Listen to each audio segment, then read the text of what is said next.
योग दर्शन की 88वीं कक्षा। योग दर्शन के तृतीय पाद विभूति पाद का प्रसंग है। इसमें प्रारंभ के धारणा, ध्यान, समाधि इनका वर्णन किया गया और इन तीनों को मिलाकर के संयम ये संज्ञा दी गई और संयम के सिद्ध होने पर, दृढ़ होने पर प्रज्ञा का आलोक, समाधि प्रज्ञा का आलोक होता है, प्रकाश बढ़ता जाता है और एक भूमि को जीतने पर जो प्रज्ञा बनती है उसका उपयोग अगली भूमि के लिए किया जाता है और योग से योग की प्राप्ति होती है, अगली भूमि का हमें ज्ञान होता जाता है इत्यादि बातें छठे सूत्र तक हमने पिछली कक्षा में देखी। और पिछले पाठ में से किन्हीं को कुछ पूछना है तो पूछ सकते हैं।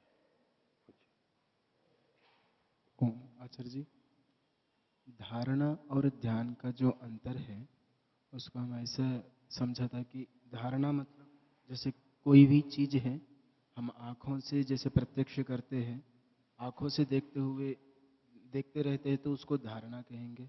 नहीं, ऐसा नहीं है। धारणा चित्त को एक स्थान पर बांधना है। इतना जरूर है कि धारणा में हम प्रत्यक्ष अनुभूति करते हैं। वो आंख से देख रहे हैं या आंख को बंद करके कर रहे हैं, दोनों तरह से हो सकता है। वो मैंने उदाहरण के रूप में आपको कहा था कि किसी बाहर के स्थान पर हम टिका करके देखते हैं, मन को उसी स्थान पर टिका दिया, एक स्थान पर टिकाया, तो आंख को खोल के भी जैसे बिंदु पे, दीपक पे इत्यादि जो किया जाता है, त्रटक आदि, उसको एक स्थान पर किया। श्वास प्रश्वास चल रहा है, उस पर मन को टिका दिया, नासिका के अग्रभाग पर यहां पर टिका लेते हैं, आते जाते श्वास को देख रहे हैं, अनुभव कर रहे हैं। ये सब जो है ना, एक स्थान पर मन को टिका देना, ये सारा धारणा के अंतर्गत आता है। यद्यपि इसको ध्यान के रूप में आजकल प्रस्तुत किया जाता है कि एक स्थान पर शरीर की संवेदनाओं को देखना, आते जाते श्वास को देखना, लेकिन ये ध्यान ना होकर के धारणा की बात हुई एक स्थान विशेष पर। और ध्यान में तो हम उस चीज का उस स्थान पर टिके हुए न रहते हुए भी किसी वस्तु के बारे में हम जो विचार करते हैं, मन कहीं एक जगह टिकाया है लेकिन किसी अन्य वस्तु का वहां पर जो विचार करते हैं स्मृति के रूप में, उसको ध्यान कहते हैं। तो ध्यान प्रत्यक्ष नहीं होगा, धारणा में उतने अंश में उस स्थान का प्रत्यक्ष होगा। इसका मतलब ऐसा है कि धारणा में हम चित्त को किसी एक विषय पर टिका के रखते हैं मन को, और ध्यान में हम उस जगह पर मन को टिका के रखते हुए किसी और चीज का हम ध्यान करते रहते हैं। एक स्थान भी हो सकता है, भिन्न भी हो सकता है।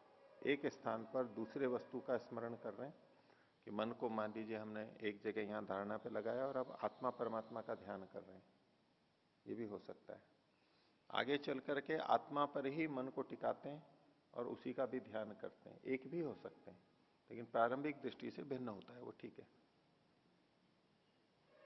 इसमें ये समझ में नहीं आ रहा है कि जब हम धारणा में किसी एक चीज पे अपने मन को टिका रहे हैं, श्वास प्रश्वास पे टिका रहे हैं, तो चित्त श्वास प्रश्वास पे लगा है, तो ये भी कहते हैं कि एक साथ दो चीजों का हम सोच नहीं सकते, या दो चीजों के ऊपर हम एक समय में एक विषय का ज्ञान होता है। एक समय में एक विषय का ज्ञान होता है। हम्म। तो जब श्वास प्रश्वास का हमें ज्ञान हो रहा है तो उसके साथ साथ हम आत्मा परमात्मा का विषय कहाँ तो से? श्वास प्रश्वास पे मन को टिका के आत्मा परमात्मा का ध्यान करना, ऐसा तो कुछ कहा नहीं गया है, ऐसा थोड़ा ना कहा गया है। और यदि कोई उस तरह से करता भी है, क्योंकि श्वास प्रश्वास के साथ में ओम का जप भी किया जाता है। पूरा श्वास लिया, उतरे में ओम किया, छोड़ा उसमें ओम बोला, फिर अर्थ का चिंतन भी किया, ऐसा भी किया जाता है।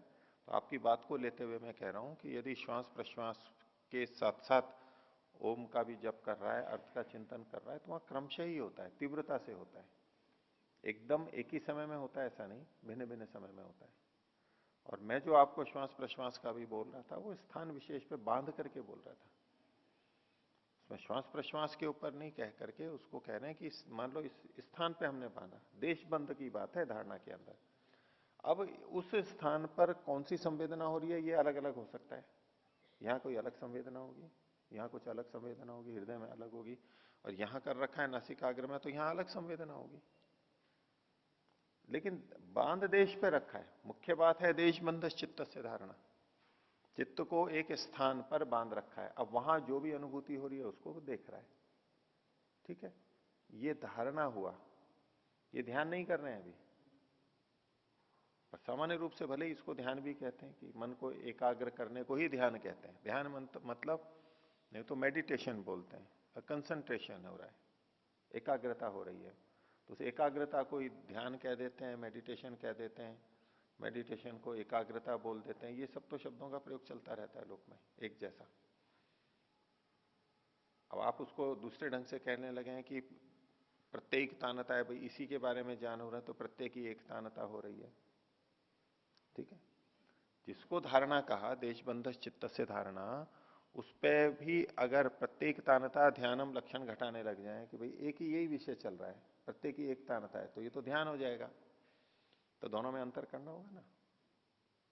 तो धारणा में वृत्ति मात्र से अवस्थान होता है, ये भेद करना है। जैसी चर्चा हुई थी व्यास भाष्य में, जैसा कहा न तो ध्येय कल्पनाया, ध्यान में उस वस्तु के बारे में हम स्मृति से वृत्ति लाते हैं। अब पुस्तक पढ़ रहे हैं उसको क्या कहेंगे आप, ध्यान कर रहे हैं? नहीं, भले ही पुस्तक पे एकाग्र है, वहां पर ही टिका हुआ है, प्रत्यक्ष हो रहा है। यद्यपि प्रत्येक ही एकता आता है, लेकिन जो बैठ करके हम ध्यान करते हैं, विचार करते हैं, चिंतन करते हैं, वो पिछला चल रहा है। पिछला जो हमारा ज्ञान है उसके आधार पर स्मृति के रूप में चल रहा है। अब हम बैठे हैं, अब बैठे हैं तो सामने मान लो कोई वस्तु है और वो वस्तु को देख रहे हैं, उस वस्तु पे विचार कर रहे हैं। अब उसको कोई कहे जी ध्यान कर रहे हैं, तो वस्तु का जो रूप हमें दिखाई दे रहा है वो उतना भाग जितना साक्षात प्रत्यक्ष हो रहा है, वो तो एक अलग चीज हो गई। अब उस प्रत्यक्ष के आधार पर हम कुछ और भी सोच रहे हैं, उसमें हमारा पिछला अनुभूत ज्ञान भी सहयोग कर रहा है। हमने एक व्यक्ति को देखा, देखा कि भाई ये पहले से स्थूल हो गए हैं या पहले से कृश हो गए हैं इत्यादि हमने देखा। अब देख तो सामने प्रत्यक्ष रहे हैं अभी, अब ये इतना जो भाग है केवल प्रत्यक्ष की, अभी ये ऐसा है, इसको ध्यान नहीं कहेंगे। भले ही हमारा मन वहां टिका हुआ है, प्रत्येक ही एक नामता है, लेकिन उसके साथ साथ पहले तो ये ऐसा था, पहले तो इसको ये रोग था, तो पहले तो इतना स्वस्थ था, अब ये ऐसा हो गया, क्या कारण रहा होगा, ऐसा हो सकता है, शायद किसी ने ये कहा था, ऐसा हुआ होगा। अब ये जो और बाकी सब हम सोच रहे हैं, ये प्रत्यक्ष तो नहीं दिख रहा है, ये चिंतन चल रहा है, ये ध्यान चल रहा है, हमारा विचार चल रहा है। अब वहां दोनों चीजें मिली भी होती हैं तो उसको कोई ध्यान भी कह देता है, भले ही प्रत्यक्ष भी उसमें जुड़ा हुआ है। लेकिन धारणा और ध्यान में हमें इस रूप में भेद करना हो सकता है कि स्थान विशेष का वो प्रत्यक्ष के रूप में जब हम मन को टिकाते हैं कहीं, उसको तो धारणा में ले लेंगे, और स्मृति के रूप में जब हम उसी की आवृत्ति करते हैं, उससे संबंधित और विस्तार में व्यापकता में चिंतन करने लगते हैं, इसको ध्यान कहेंगे। हो गया? बोलो।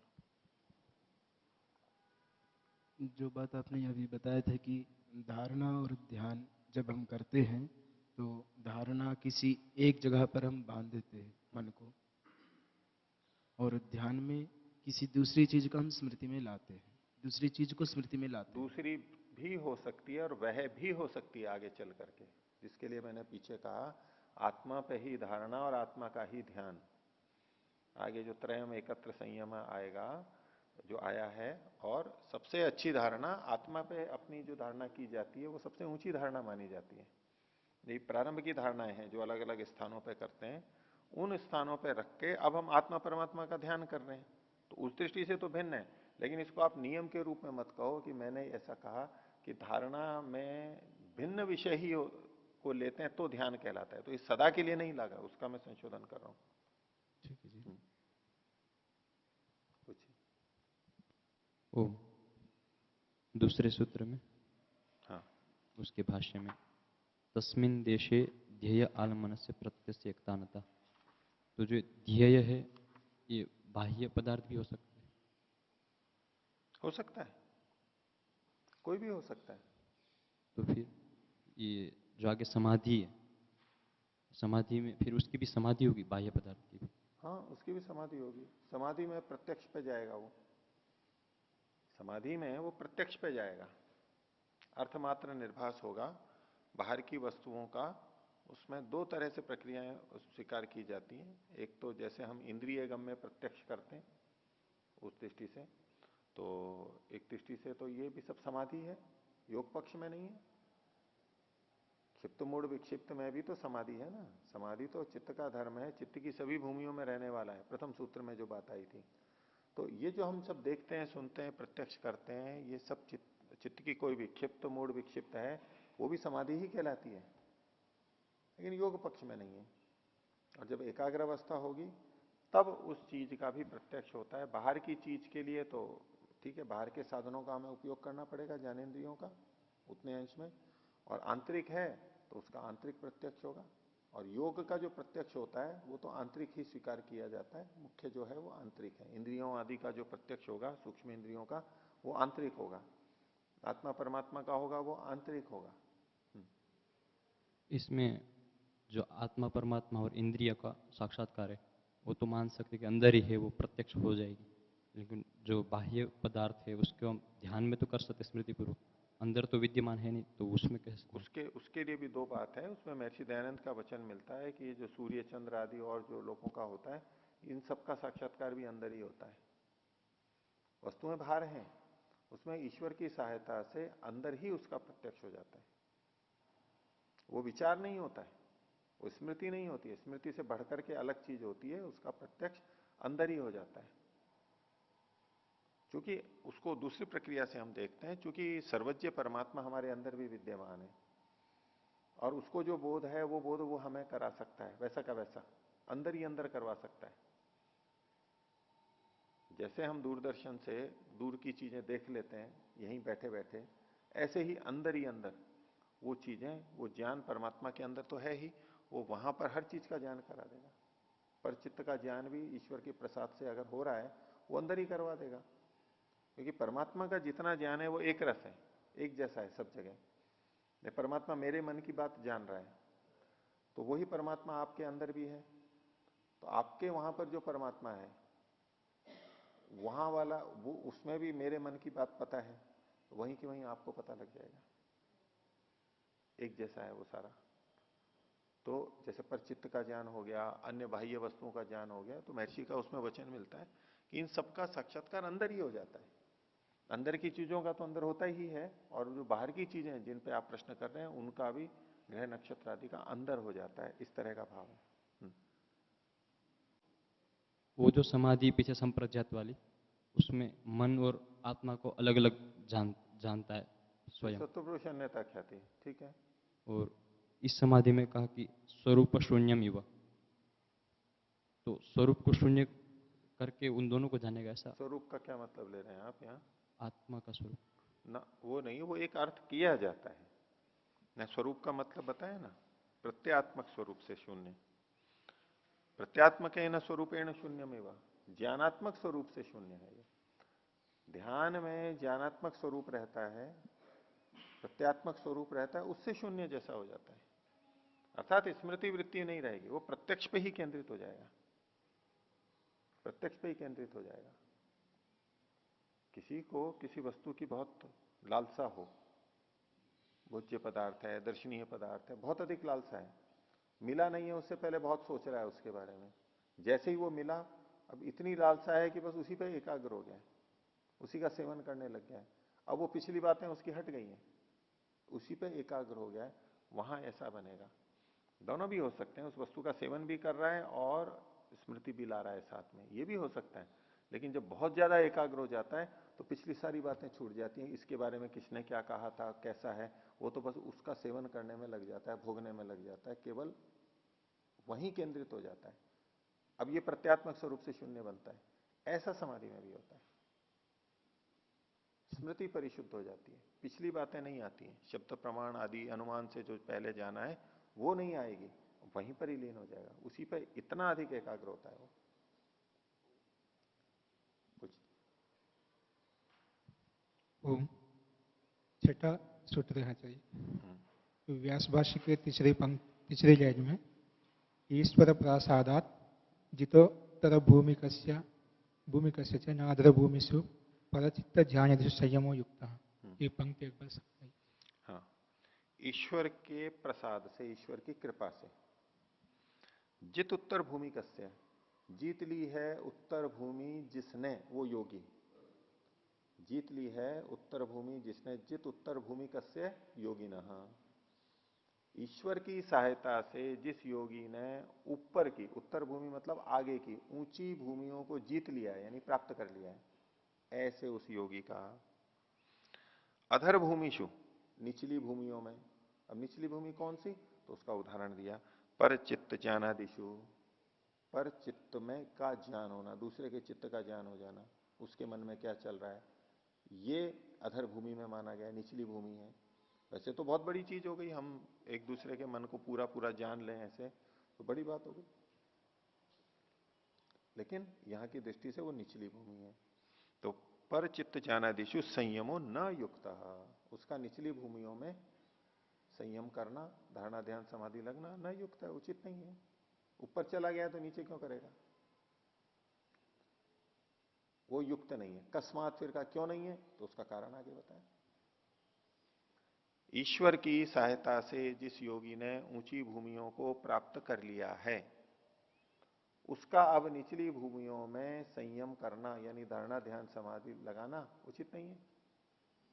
अब किसी ने 10वीं की परीक्षा उत्तीर्ण कर ली, सीधे सीधे भी कर सकते हैं ना, 5वीं पास उत्तीर्ण है वो भी 10वीं की दे देता है सीधे। अब 10वीं उत्तीर्ण कर ली, अब वो 6ठी 7वीं 8वीं की परीक्षा उत्तीर्ण करने उचित नहीं है। कर चुका, वो ऊपर जा चुका, सीधा ऊपर जा चुका है, ऐसे। और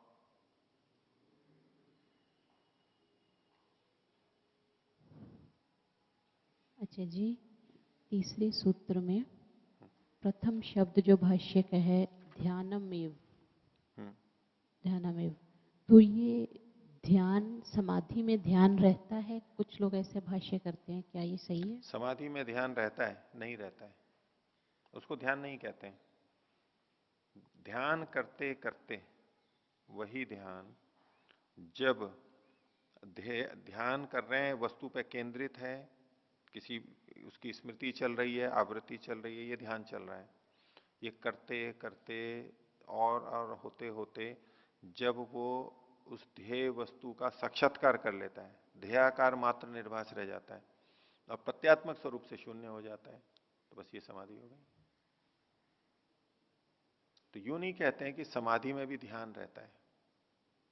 ध्यान और समाधि को बिल्कुल अलग अलग अंग कहा गया है। ध्यान समाधि की पूर्व अवस्था है ये कह सकते हैं, ध्यान के बाद में समाधि होती है ये कह सकते हैं, लेकिन ध्यान में समाधि है ये भी नहीं कह सकते, और समाधि में ध्यान है ये भी नहीं कह सकते, दोनों अलग अलग है। मोटी भाषा में भले ही कह दो, कोई बैठा है उनका ध्यान लगा हुआ है तो भी कह सकते हैं कि भाई ये तो समाधि लगा रहा है। किसी की समाधि लगी हुई है, किसी को पता नहीं है कि इसकी समाधि लगी है क्या है, तो पहले भी ध्यान कर रहा है, ऐसे कथन भले ही हो जाए, लेकिन आप तात्विक दृष्टि से देखेंगे तो जिस समय ध्यान चल रहा है तो वो समाधि नहीं है,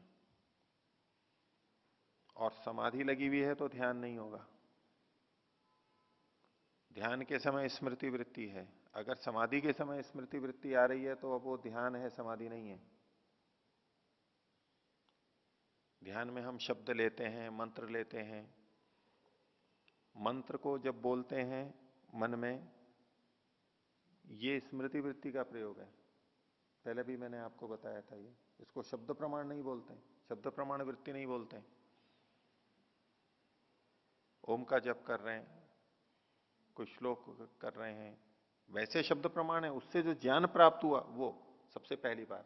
अब जब हम उसकी आवृत्ति कर रहे हैं तो ये स्मृति वृत्ति का प्रयोग है। जिसको याद होता है वो बोल लेता है, याद नहीं होता है तो नहीं बोलता है, शब्द छूट जाते हैं, भूल जाता है, तो जो लगातार हम, भले ही गायत्री मंत्र है, कोई है, या एक शब्द भी है, ओम का भी जप कर रहे हैं, ये स्मृति वृत्ति है, शुद्ध स्मृति वृत्ति है। और इसमें जो हम अर्थ का चिंतन करते हैं, ये ध्यान के अंतर्गत आएगा। इसमें कितनी भी एकाग्रता हो जाए, इसको समाधि कभी नहीं कहेंगे। जब ईश्वर का साक्षात्कार होगा, शब्द के माध्यम से ईश्वर आनंद स्वरूप है ये नहीं, उसको आनंद आने लगेगा, आनंद की अनुभूति होगी, अब ये समाधि है, ईश्वर का साक्षात्कार हो रहा है। अब ओम आनंद स्वरूप है, ये कदम छूट जाएगा उसका। कोई गुड़ को खा रहा है, गुड़ मीठा होता है, पहले तो सोच रहा था गुड़ मीठा होता है, अब गुड़ खा रहा है, अब भूल गया गुड़ मीठा होता है। मीठा बस अनुभव कर रहा है वो, लेकिन अब उसको आवृत्ति करने की भी आवश्यकता नहीं है कि हाँ गुड़ है, गुड़ लेना है, गुड़ मीठा है, या गुलाब जामुन है, जो भी ले आप। अब तो बस वो अनुभव कर रहा है, मीठा बना रहा है उसको। पहले भी सोच रहा था मीठेपन का, कि गुड़ मिलेगा तो मीठा होगा, गुलाब जामुन मिलेगा तो मीठा होगा, पर अभी वो अनुभव कर रहा है। ये ध्यान और समाधि में भेद है। ध्यान स्मृति वृत्ति से होगा, प्रत्यात्मक स्वरूप होगा, समाधि प्रत्यक्ष रूप होगी, ध्येयाकार निर्भास होगी, ध्येय वस्तु के आकार का, स्वरूप का आभास होगा, अनुभूति होगी। ये भिन्नता है। प्रत्येक की एकतानता तो यहां पर भी है, समाधि में भी। प्रत्यक्ष जिस समय हो रहा है समाधि में, जैसे धारणा में देख रहे थे, यूं तो प्रत्येक की एकतानता वहां भी होगी। एक ज्ञान तो चल ही रहा है, धारणा में भी हमने कहीं भी टिका रखा है तो एक ही विचार चल रहा है ना, वहीं का ही। उस तरह से तो प्रत्येक की एकतानता वहां भी है। और समाधि में भी जब समाधि लगी हुई है किसी एक ही वस्तु की, आत्मा परमात्मा किसी की भी इंद्रिय की, तो भी वहां पर, यानी परमात्मा की तो छोड़ दीजिए, वो तो निरुद्ध अवस्था हो गई, तो प्रत्येक की एकतानता नहीं कहलाएगी। चित्त की प्रत्येक की एकतानता नहीं है। आत्मा के स्तर पर एकतानता है, पर उसको ध्यान नहीं कहते। ध्यान प्रत्यात्मक स्वरूप वाला होता है, स्मृति वृत्ति वाला होता है, हम आवृत्ति करते हैं, ये ध्यान है। हुआ? ये तो हुआ जी। जी अभी आपने बोला कि ईश्वर आनंद स्वरूप है, हाँ, उसकी अनुभूति होना इस ये समाधि, समाधि में आएगा। ये समाधि है। हाँ अच्छा जी, एक तो ये आनंद हो गया। हाँ, एक वो चतुर्थ जो थर्ड समाधि है वो आनंद,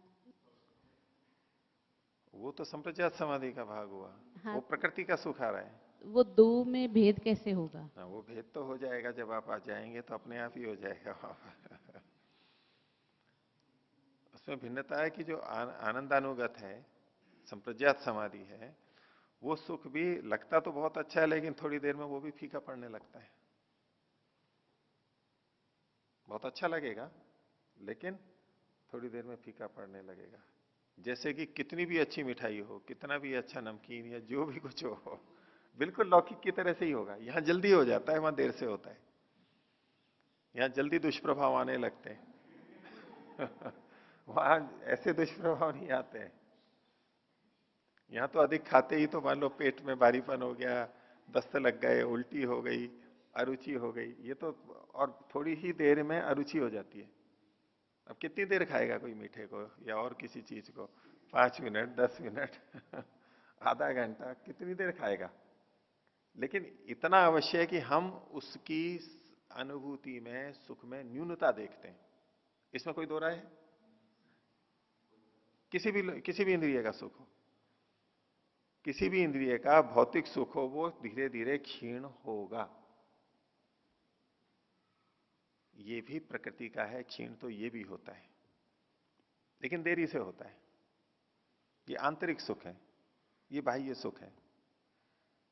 अब बाह्य सुख इंद्रियों का बाह्य साधनों से जो होता है थोड़ी देर के लिए है, और किसी को मान लो मानसिक सुख हो गया, वैसा समाधि का नहीं, वैसे ही किसी की बहुत प्रशंसा कर दी, किसी भी तरह से उसके रूप की कर दी, उसकी वाणी की कर दी, उसके स्वभाव की कर दी, उसके बल की कर दी, उसके ज्ञान की कर दी, वो प्रशंसा कितनी देर सुख देती है?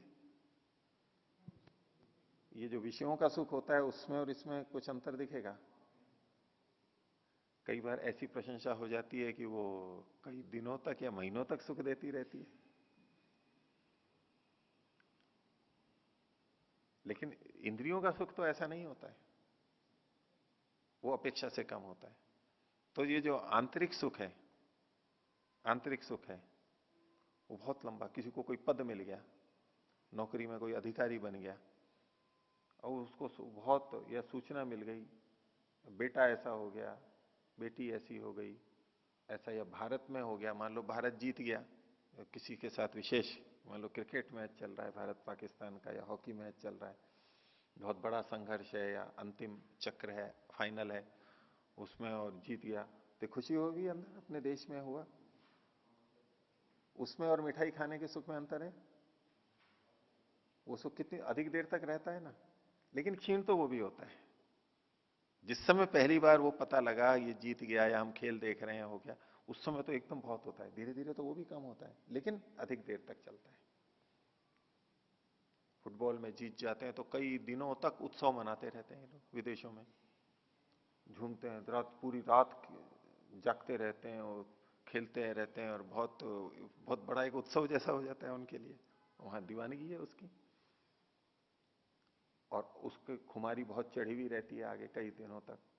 तो लौकिक सुख की अपेक्षा मानसिक सुख, यानी बाह्य इंद्रियों के सुख की अपेक्षा मानसिक सुख जैसे अधिक देर तक रहता है, अब ऐसा ही समाधि का भी सुख है, संप्रज्ञात का कह रहा हूं, है प्रकृति का ही सुख, सत्वगुण का सुख है, प्रकृति का सुख है, वो इन सुखों से भी बड़ा है, लेकिन क्षीण तो वो भी होता है,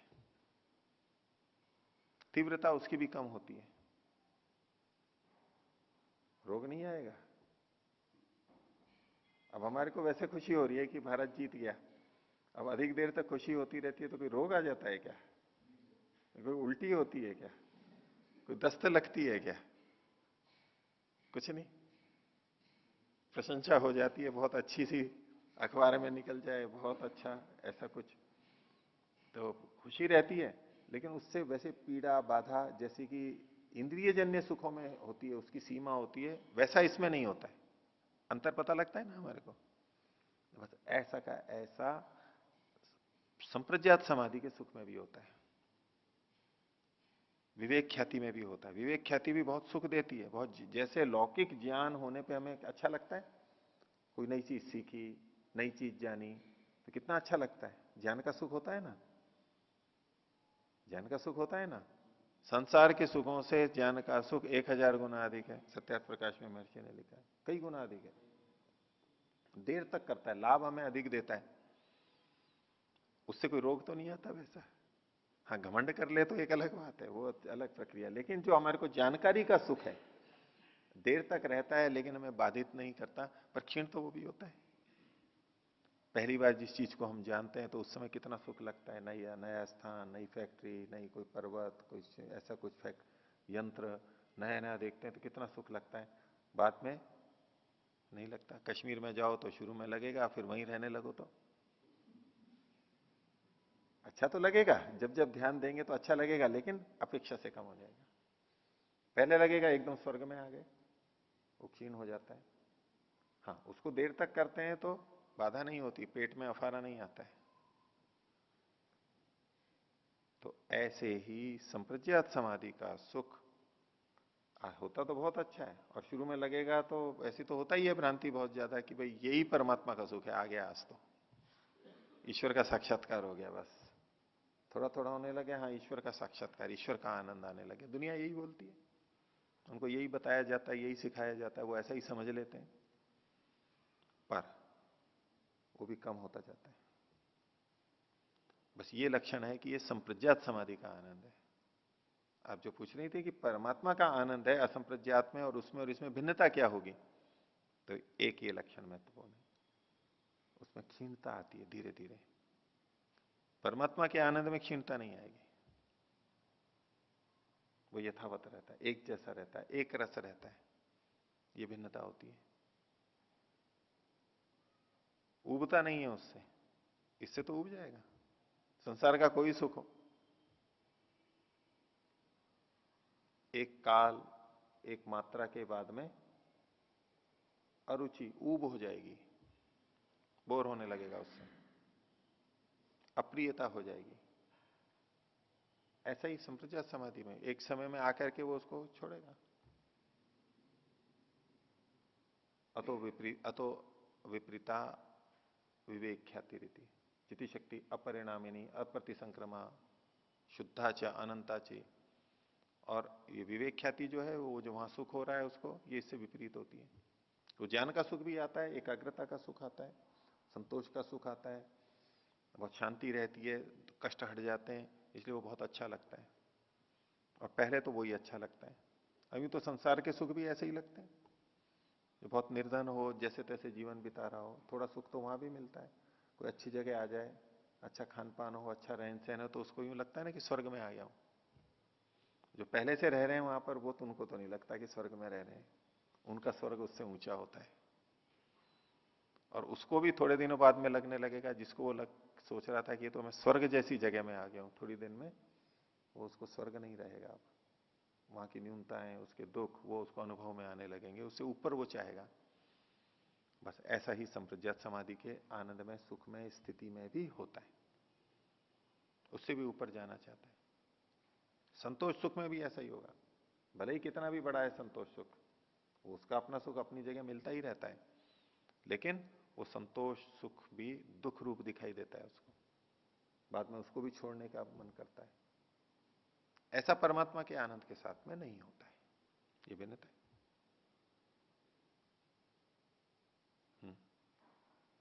ये तो समझ में आया, लेकिन मीठा तो मीठा ही है ना। अगर आनंद भी मीठा है और वो आनंद भी मीठा है, तो मतलब मेरा पूछने का ये मतलब है कि क्वालिटी में भेद है या क्वांटिटी में भेद है? दोनों। मीठा तो मीठा है, अब चाहे गुड़ हो चाहे चीनी हो, ठीक है। हाँ भर रहे हैं आप तो।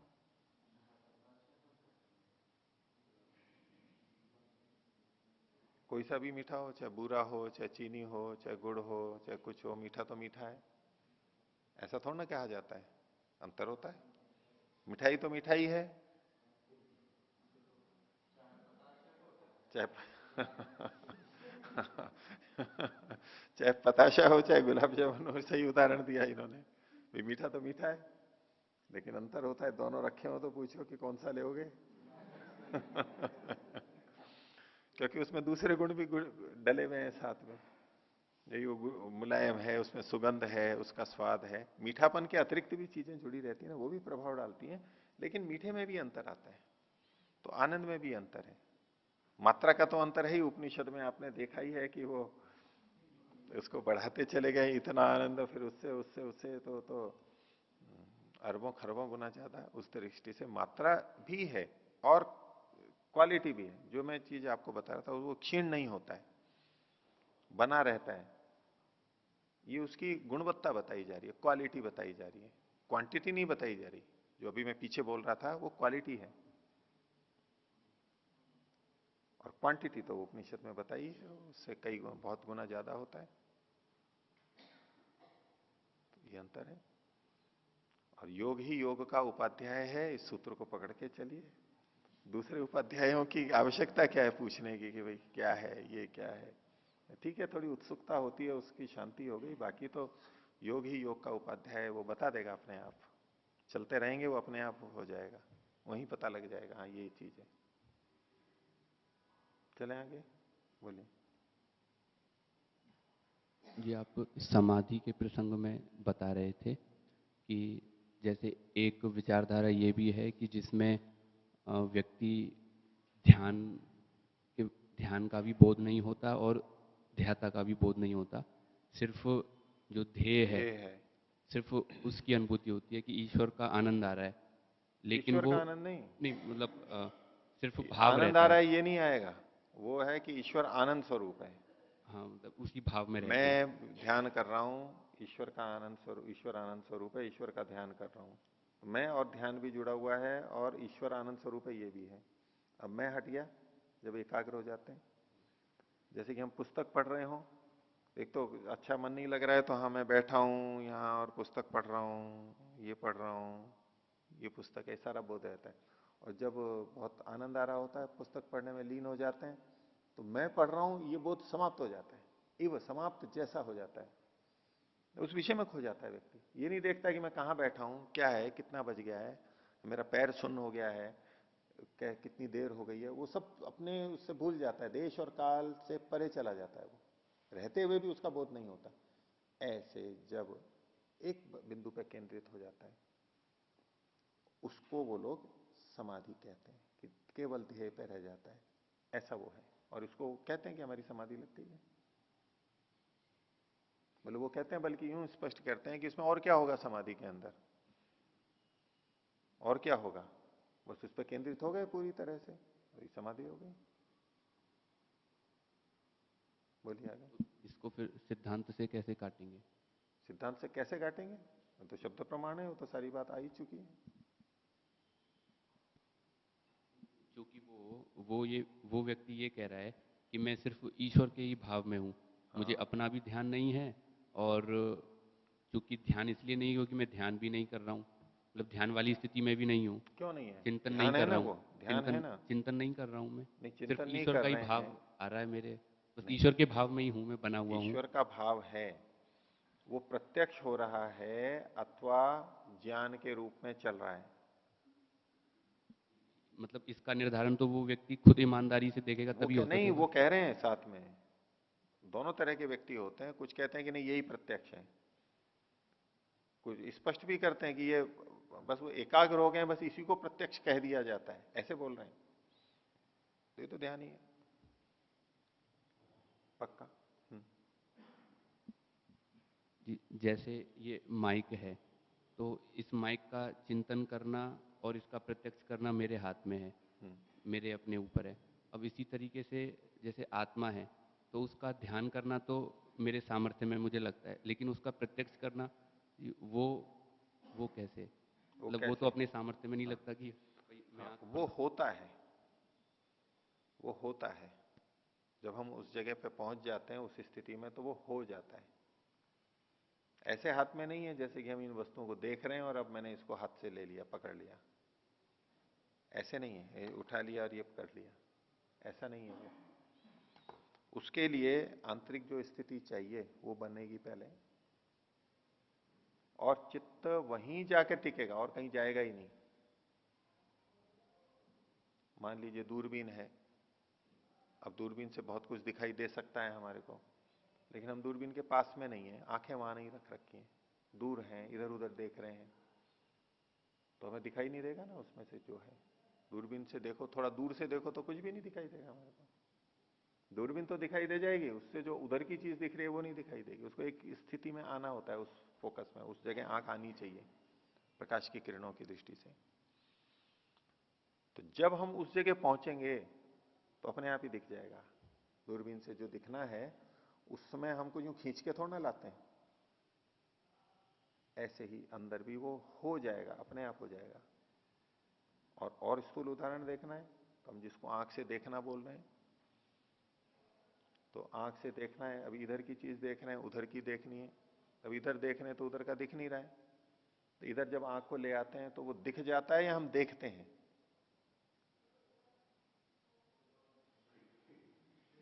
देखते हैं या दिखता है? अब दोनों बोल रहे हैं आप लोग, दिखता भी है देखते भी हैं।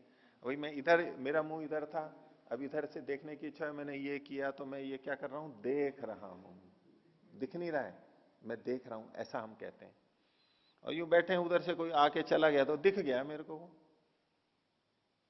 मैं तो यूं खिड़की की तरफ देख रहा था और वहां एक पक्षी बैठा था, एक पक्षी दिख गया मेरे को, मैं देख नहीं रहा था, दिख गया। ऐसा हम भाषा में प्रयोग करते हैं। तो जिसको हम देखना कहते हैं उसको भी बोलिए कि मैं मान लो यूं इधर चला गया और इनको देख रहा हूं, तो बोले देख रहा हूं, तो देख रहा हूं मैं क्या, वो वहां से उनका रूप पकड़ करके ला रहा हूं अंदर? भाई मेरा प्रयत्न कहां तक है कि मैंने चेहरा उधर कर लिया, आंखें खुली रखी, बंद नहीं रखी, बस उसके आगे जो हो रहा है वो दिख रहा है, वो अपने आप। लौकिक भाषा में एक अलग चीज है, वहां हम दिखना और देखना दोनों अलग अलग करते हैं, लेकिन जिसको हम देखना कहते हैं वहां भी अगर विचार करें तो अपने आप ही तो होता है ना। हमने केवल अनुकूल स्थिति बनाई है। हमने आंखें खोल ली, हमने प्रकाश उचित कर लिया, हमने गर्दन उस तरफ कर ली, बीच में कोई आवरण है तो वो हटा दिया, बाधाएं हटाई हैं हमने। बाकी क्या हुआ? बाकी अपने आप हुआ।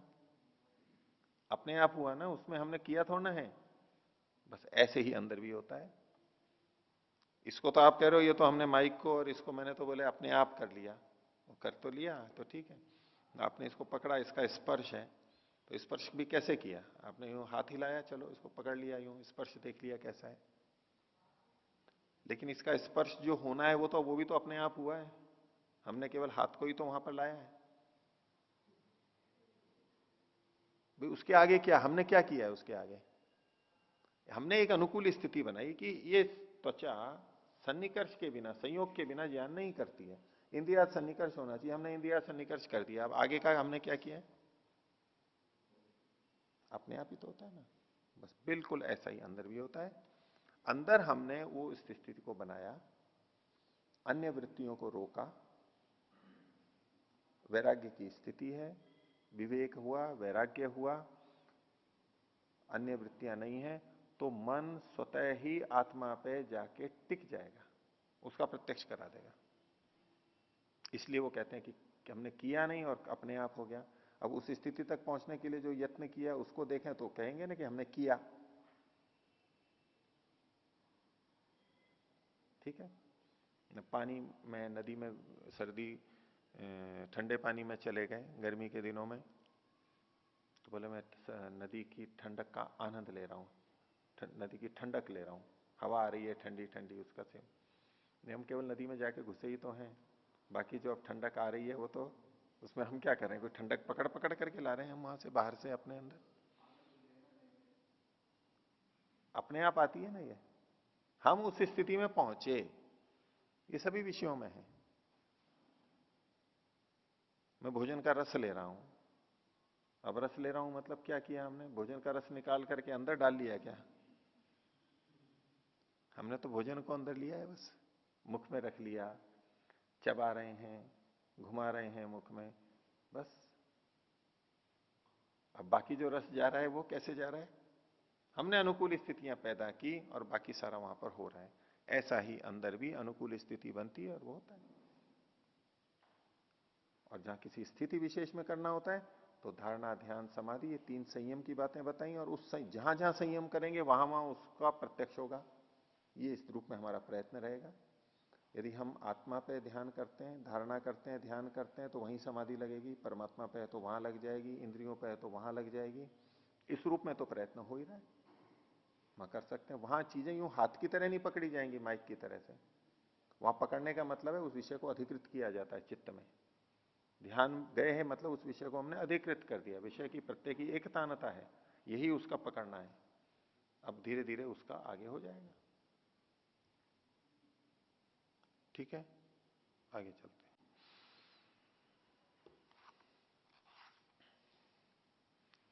तो 7वें सूत्र से प्रारंभ करते हैं। योग के 8 अंग, उन सबको बता दिया।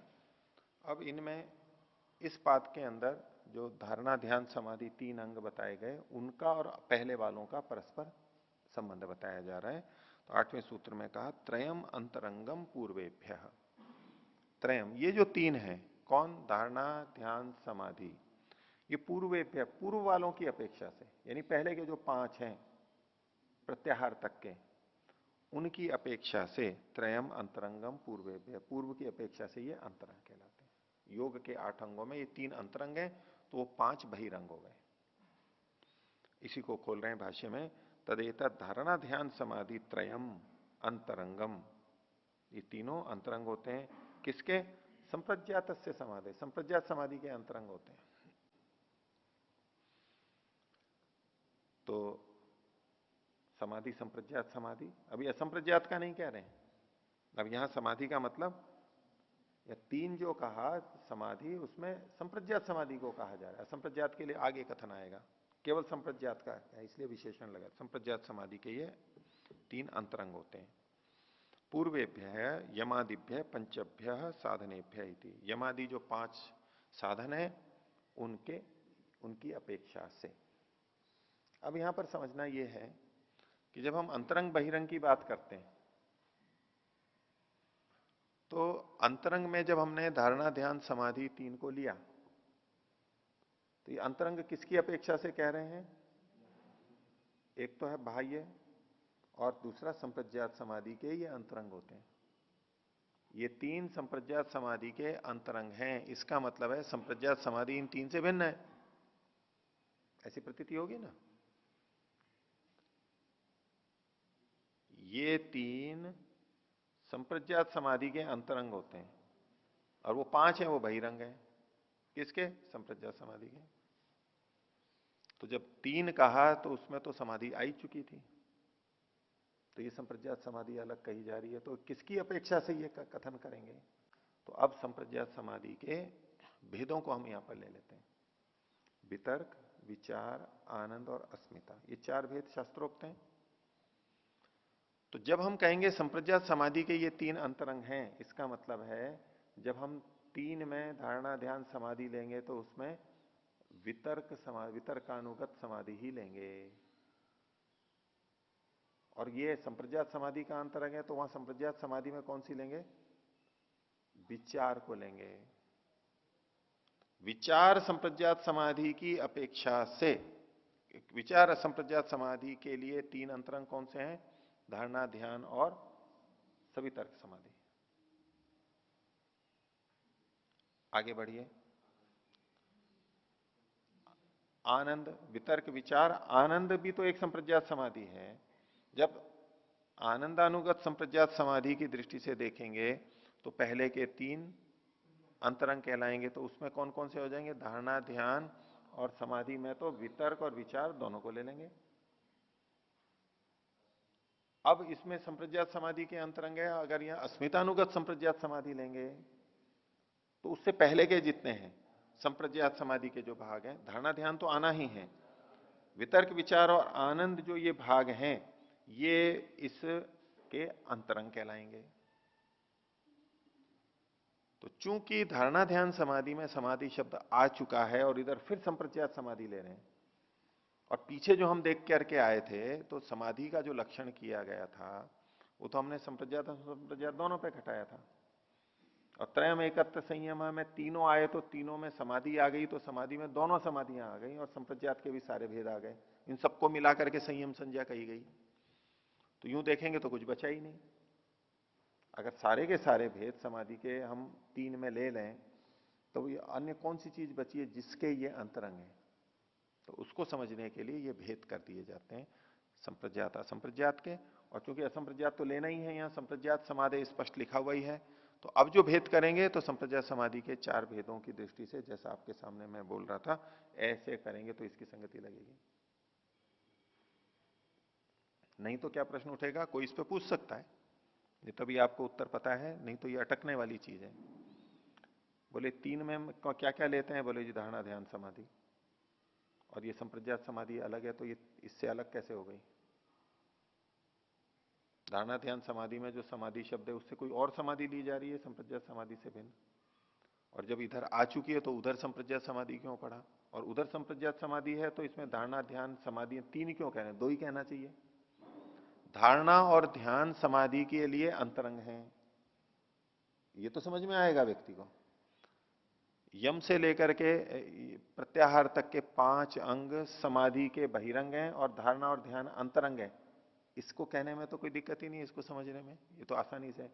लेकिन जहां ये तीन कह दिया गया, धारणा ध्यान समाधि, और उधर फिर संप्रज्ञात समाधि के अंतरंग है, तो उसका समाधान ऐसे भेद करके प्रसंगानुसार लगा करके हो सकता है। त्रयम अंतरंगम पूर्वेभ्य। तो अब जो ये अंतरंग कहे थे वो भी आगे देखिए, 8वां सूत्र, तदपि बहिरंगम निर्बीजस्य, निर्बीज समाधि की अपेक्षा से ये तीन भी बहिरंग है। अब ये जो तीन है इसमें धारणा ध्यान तो वो के वही है, अब समाधि में कौन सी ली जाएगी? संप्रज्ञात समाधि ही ली जाएगी। संप्रज्ञात समाधि के सारे भेद आ जाएंगे। हम यहां ऐसा नहीं कह सकते कि तीन में समाधि भी आ रही है तो असंप्रज्ञात समाधि भी आ गई, तो निर्बीज समाधि कुछ और है असंप्रज्ञात से भिन्न, ऐसा नहीं कहेंगे। चूंकि निर्बीज समाधि यहां पर कहा जा रहा है, निर्बीज समाधि की दृष्टि से ये तीन अंतरंग हैं, तो तीन में समाधि शब्द का ग्रहण करते हुए संप्रज्ञात ही ली जाएगी। ठीक है, तो त्रयम अंतरंगम तदपि बहिरंगम निर्बीज से, जो अंतरंग है वो भी बहिरंग कहलाएगा यहां पर।